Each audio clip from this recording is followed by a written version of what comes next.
اللعبة لا تهم. لا أستطيع خلع هذا الحذاء المشؤوم.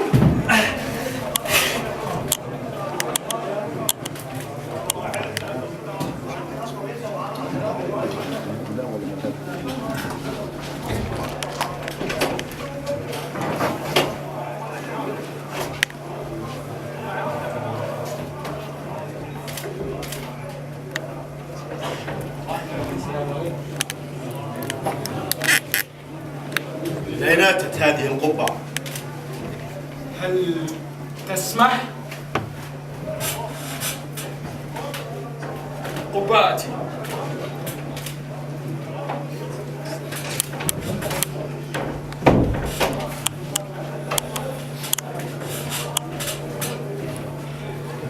الطقس اليوم حار، مع أننا في المساء الطويل. حدثوني. إنها ليست قبعتي تماما،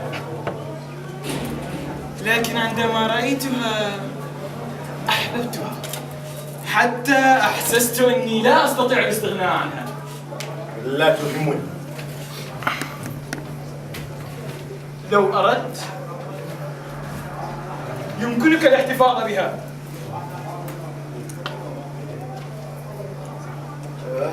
أشكرك، ليست مناسبة لي تماما، ولا أحب ارتداؤها في هذا الطقس البارد. بارد؟ قالت لي زوجتي ذات مرة أنها تحب أن تراني مرتديا قبعة كالأجانب. أعتقد أني سأراها ذات يوم. ستفرح كثيرا، ليس كذلك؟ أنا لا أعرف زوجتك. هل زوجتك أيضا؟ ما بها؟ ستفرح حين ترى القبعة؟ أنا لست متزوجا. هذا أفضل 1000 مرة. ولماذا؟ لأنك كنت ستحرمني القبعة.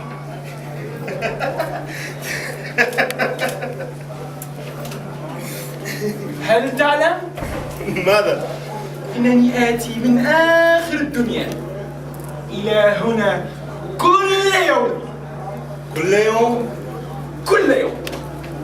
كل يوم؟ كل يوم. غريبة. ألا تصدقني؟ أنا أيضا آتي من أول الدنيا إلى هنا كل يوم. كل يوم. كل يوم. كل يوم. كل يوم. كل يوم. كل يوم. كل يوم.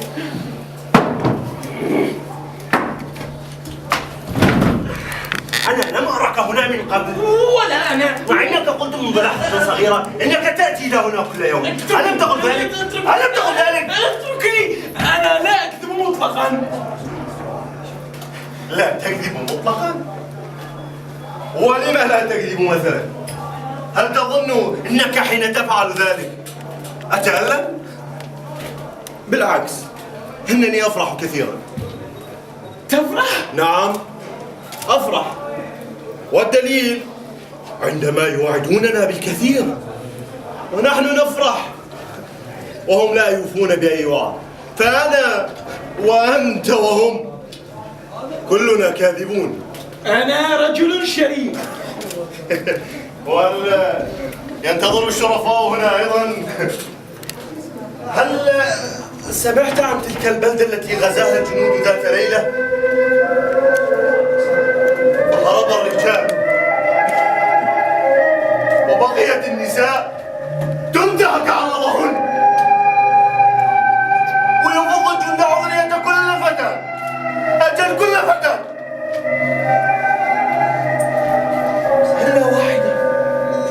إلا فتاة واحدة اختبأت ولم يطالها أحد. ولما خرج الجند من البلدة وعاد كل شيء كما كان عليه، خرجت الفتاة فرحة ترقص وتغني بس خشيت النساء من شرفها وفضلن عذرية البنت بأصابعهن. لا أفهم ما تود تشرحه لي. وهذا يا ولدي صك الغفران. لا أفهم ما تود تشرحه لي ولا أريد أن أفهم.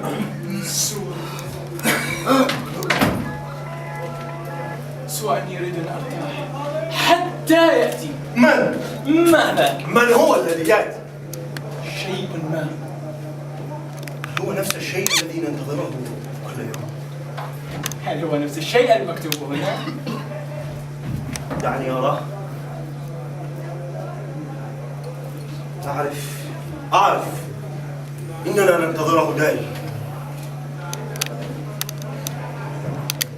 هل تأتي إلى هنا في المساء فقط؟ كل مساء. وأين تقضي اليوم بطوله؟ لا أعرف. لا تعرف. خير لك ألا تعرف شيئا في هذا العالم. أحيانا أقول لنفسي لو خلقت حمارا وكنت سأعاني كل هذا الانتظار. دعك مسألة حمل أشياء، فأخي يحمل أثقالا ويجتاز أرقاما قياسية، بل ويأخذ فيها ميداليات كثيرة، ومع هذا لا يتعب أبدا.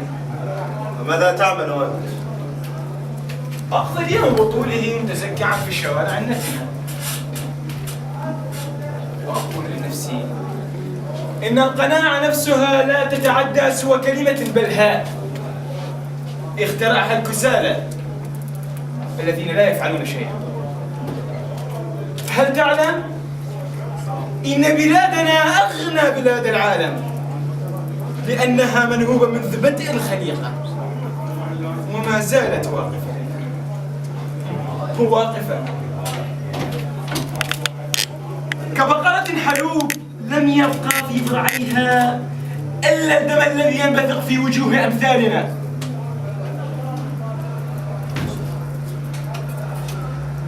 هو الباقي من اللبن بالكاد ما يكفي. الحياة راكدة. وماذا سنفعل؟ لابد من حجر يبقى فيها ليحرك ركودها العفن. وماذا فعلت في السنوات الماضية؟ فعل شيئا. ولم لم تفعل؟ لأنه لا جدوى من فعل أي شيء. وبعد؟ أفكر في خلع حذائي. هل ستخلع حذاءك أيضا؟ حذائي من أيام وأنا أحاول أن أخلعه لكنه رافض ويريد الانتظار معه. وإذا هذه القبعة من الكمن كتب عليها اسم شخص ما. هل تعرفه؟ كان منذ زمن طويل ينتظر كما ننتظر نحن. ينتظر سجع محكم. ليس محكما بالضبط.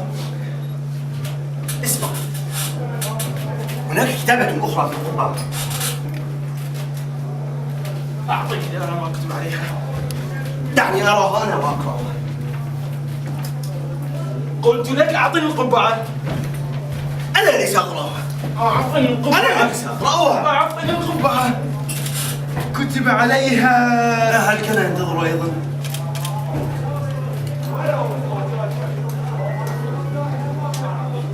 هو وأنا معا. منذ متى؟ منذ آلاف السنين. آلاف السنين؟ وهذا ننتظر آلاف السنين. نعم، وربما لن يأتي أبدا. سأغادر الآن. لن يأتي أبدا؟ هل كنت على خطأ كل هذا الوقت؟ هل كنت أنتظر سرابا كل هذا الزمن؟ ماذا أفعل؟ قل لي بربك ماذا أفعل في هذا العالم والذي انتظرته ولم يمد لي يدا. ماذا أفعل؟